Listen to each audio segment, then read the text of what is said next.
भाई जो गुरु बचन पे डट गे, कट गे फंद 84 के, कट गे फंद 84 के, कट गे फंद 84। भाई इंद्र कुबेर ईश की पदवी, ब्रह्मा वरुण धर्मराया, विष्णुनाथ के पुर को जाकर बहुर अपूठा आया। मन तू चल रे सुख के सागर, जहां शब्द सिंधु रत्नागर। सतगुरु जो सब कुछ जानने वाले होते हैं, अंतर्यामी होते हैं, जिनको इस आत्मा की, प्रत्येक आत्मा की, प्रत्येक जीवन की खबर होती है।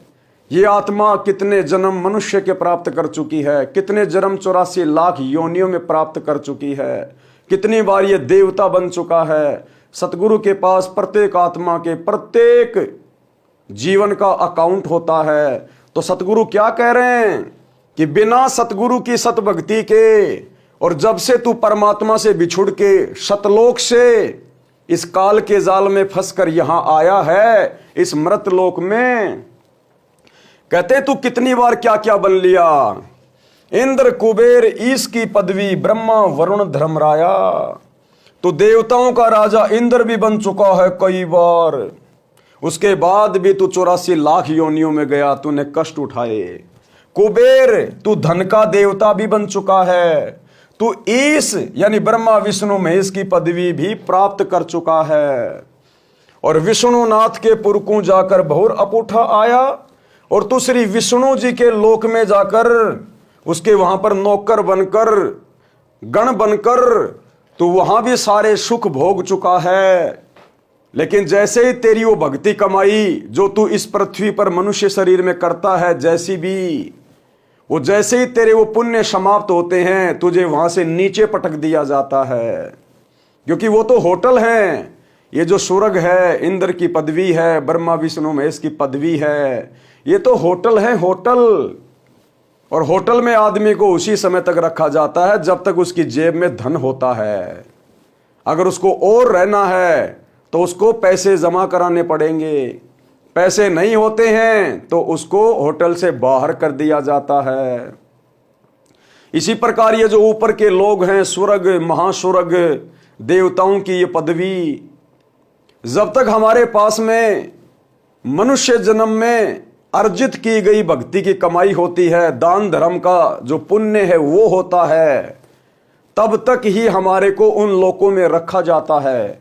हमारे को देवी देवता बना दिया जाता है, वहाँ छोटे मोटे कोई नौकर बना दिए जाते हैं। और जैसे ही हमारी कमाई खर्च हो जाती है, हमारे वो पुण्य खर्च हो जाते हैं, उसी समय इस धर्मराज का विधान है, ये ऑटोमेटिक हमारे को फिर नीचे पटक देता है। क्योंकि हमारा भक्ति धन समाप्त हो जाता है कि भैया फिर से नीचे जाओ, जो तूने पाप किए हैं सतभक्ति ना करके, उसके बदले में गधे कुत्ते सुअर बनकर कष्ट भोगो।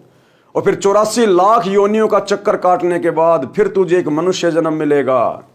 क्योंकि मनुष्य जन्म 84 लाख योनियां भोगने के बाद एक बार मिलता है। मानव जन्म दुर्लभ है, ये मिले न बारंबार, जैसे तरवर से पत्ता टूट गिरे बहुर न लगता डार। कि फिर तुझे एक मनुष्य जन्म दिया जाएगा, और वो मनुष्य जन्म तेरी भक्ति के आधार से, अगर तेरे पास में थोड़े बहुत पुण्य शेष होंगे तो तू किसी अच्छे घर में जन्म लेगा। हो सकता है तू कोई मंत्री बन जाए, एमएलए बन जाए, प्रधानमंत्री बन जाए। अगर तेरे पास में भक्ति धन नहीं बचा है तो तू भिखारी के घर में जन्म लेगा, रोड पर रहने वालों के घरों में जन्म लेगा, और पूरी जिंदगी 2 वक्त की रोटी के लिए लोगों के आगे हाथ फैलाता रहेगा। और उस मनुष्य जन्म में भी यदि हमने भक्ति नहीं करी तो फिर से हम 84 लाख योनियों में चले जाते हैं। तो भाई और बहनों, ये काल का भयंकर चक्कर है, भयंकर जाल है, जिसमें पूरा प्राणी समुदाय राजा से लेकर रंक बुरी तरह से फंसा हुआ है।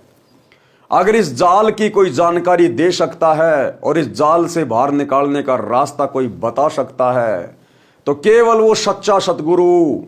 और आज आप और हमारा सौभाग्य है कि धरती पर वो सच्चा सतगुरु प्रकट है, सतगुरु रामपाल जी के रूप में। आवश्यकता है तो उनके सत्संगों को सुनकर, उनके द्वारा लिखी पुस्तकों को गहराई से पढ़कर, अध्ययन करके उनकी शरण में आकर शत भक्ति करने की।